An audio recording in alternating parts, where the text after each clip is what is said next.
Bismillahirrahmanirrahim. Assalamualaikum warahmatullahi wabarakatuh. Alhamdulillah wassalatu wassalamu ala rasulillah wa ala alihi wa sahbihi wa man tabi'a hudah wa la hawla wa la quwwata illa billah amma ba'd. Talibati rahimani Allah wa iyyakum. Fa ahlan wa sahlan bikunna fi darsil fiqh. وفي هذا اليوم وهو يوم الاثنين السادس والعشرون من شهر الله المحرم الموافق ليوم 14 من شهر سبتمبر.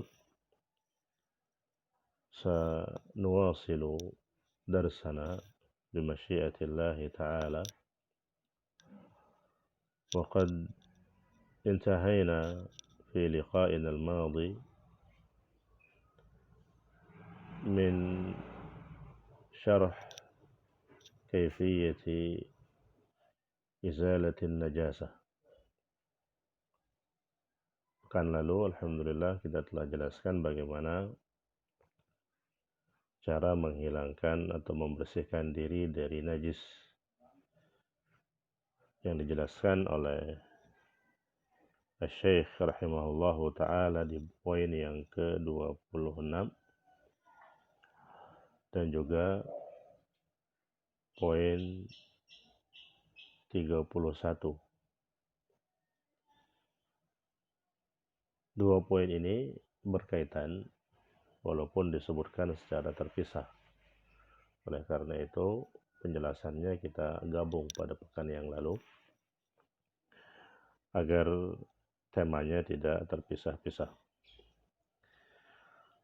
Maka pada hari ini kita akan kembali ke poin 27. Ya. Yaitu pembahasan tentang al-asya'un najisah, benda-benda yang najis. Benda-benda yang dihukumi najis di dalam syariat agama kita, agama Islam.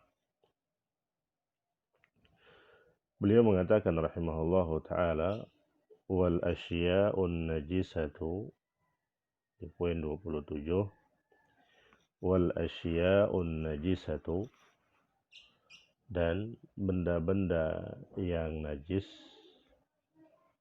zat-zat yang najis adalah yang pertama, baulul adami wa aziratuhu. Yang pertama dan yang kedua, baulul adami wa aziratuhu. Baulul adami, kencing manusia. Kencing manusia, wa aziratuhu, dan kotorannya. Ya. Baulul adami wa aziratuhu. Baul itu kencingnya, azirah itu kotorannya.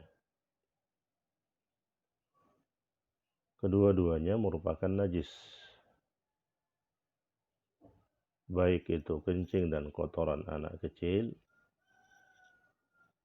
yang laki-laki ataupun perempuan, apalagi kotoran orang yang sudah dewasa, yang sudah baligh. Semuanya najis.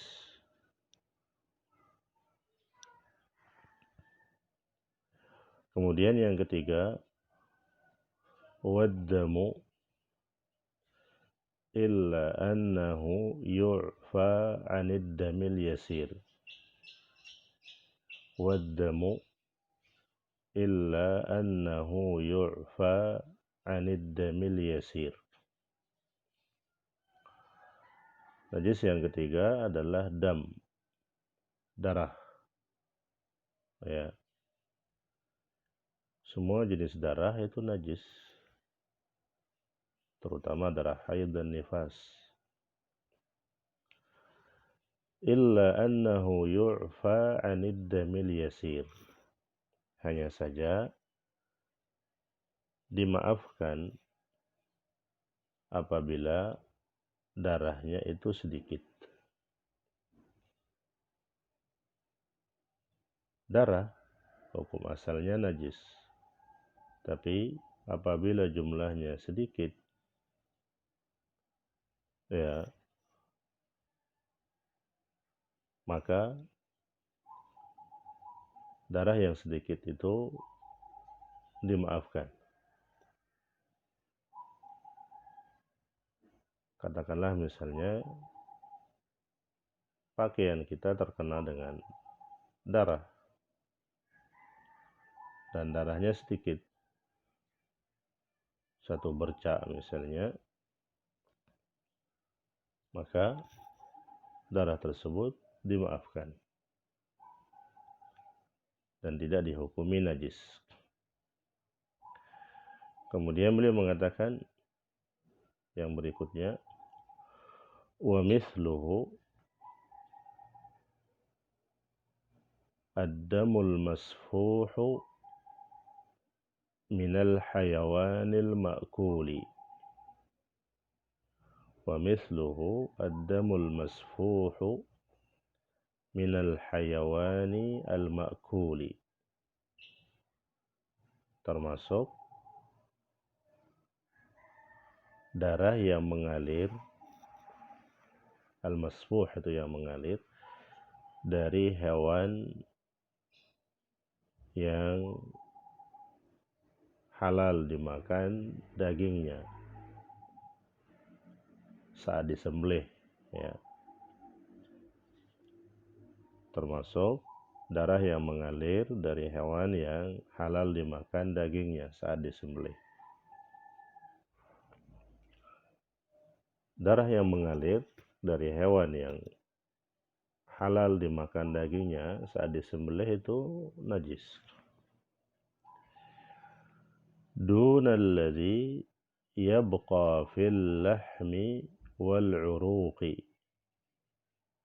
Dunalladzi yabqa fil lahmi wal uruqi fa innahu tahirun.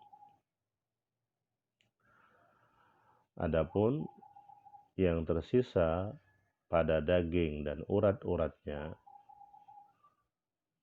maka darah itu dihukumi suci. Fa innahu tahir.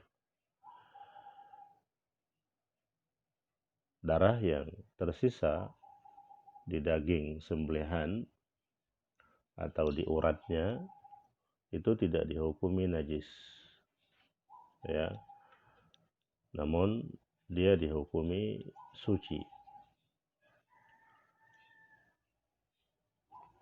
Yang dihukumi najis adalah yang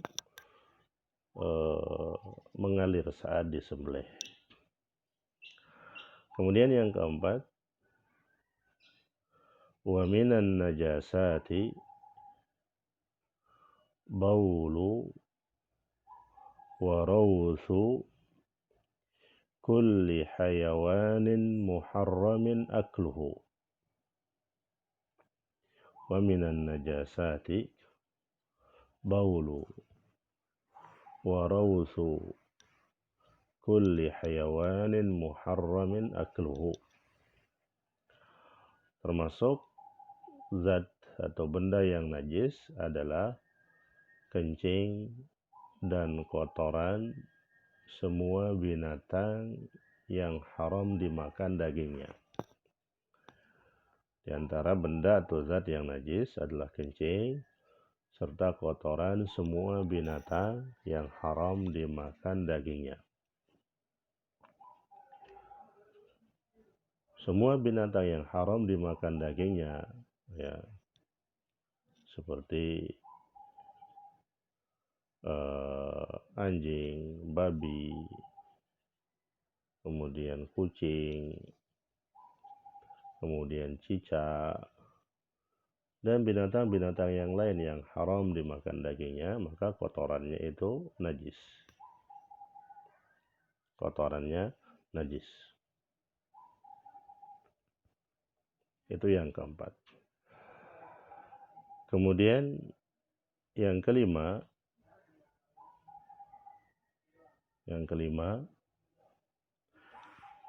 wassiba'u kulluha najisah.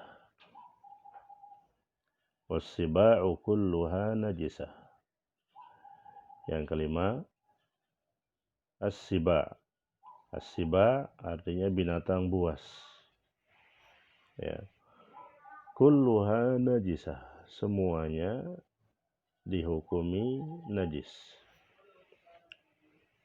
As-siba'u kulluha najisah.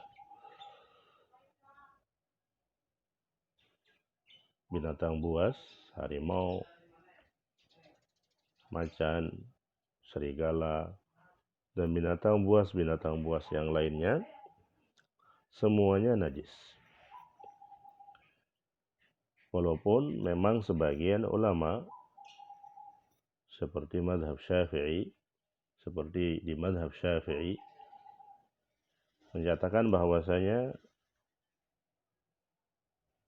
binatang yang dihukumi najis itu hanya dua saat dia hidup, ya. Binatang yang dihukumi najis saat dia hidup itu hanya ada dua, yaitu al-kalbu wal-khinzir, anjing dan babi. Ini menurut pendapat mazhab Syafi'i, dan ini yang lebih kuat, wallahu taala a'la wa alam, bahwasanya semua binatang saat dia hidup itu dihukumi suci kecuali anjing dan babi. Tanpa melihat halal atau haramnya binatang tersebut untuk dimakan dagingnya. Ya. Seperti singa dan binatang buas itu haram kita makan dagingnya. Namun dia suci tatkala dia hidup. Jadi Syekh rahimahullahu taala di sini berpendapat bahwasanya semua binatang buas itu najis. Karena itu memang pendapat mazhab Hambali. Dan yang kuat wallahu alam, yang lebih kuat bahwasanya binatang buas itu tidaklah najis. Kecuali saat dia hidup begitu, ya. Kecuali kalau dia sudah mati menjadi bangkai, maka dia najis karena termasuk di poin yang keenam. Poin yang keenam adalah wa kadzalikal maitat. Yang keenam, wa kadzalikal maitat, termasuk yang najis adalah bangkai. Semua jenis bangkai. Kecuali dua. Illa maitatal adami wa ma la nafsa lahu sa'ilatun was-samaka wal jarada li'annaha tahiratun. Wa kadzalikal maitat, termasuk najis adalah benda yang najis adalah bangkai. Illa maitatal adami. Ini pengecualian yang pertama. Kecuali bangkai manusia. Bangkai manusia itu suci, tidak najis. Kemudian wa ma la nafsa lahu sa'ilah. Ini yang kedua, bangkai binatang yang darahnya tidak mengalir. Artinya dia punya darah tapi sedikit. Seperti serangga, ya,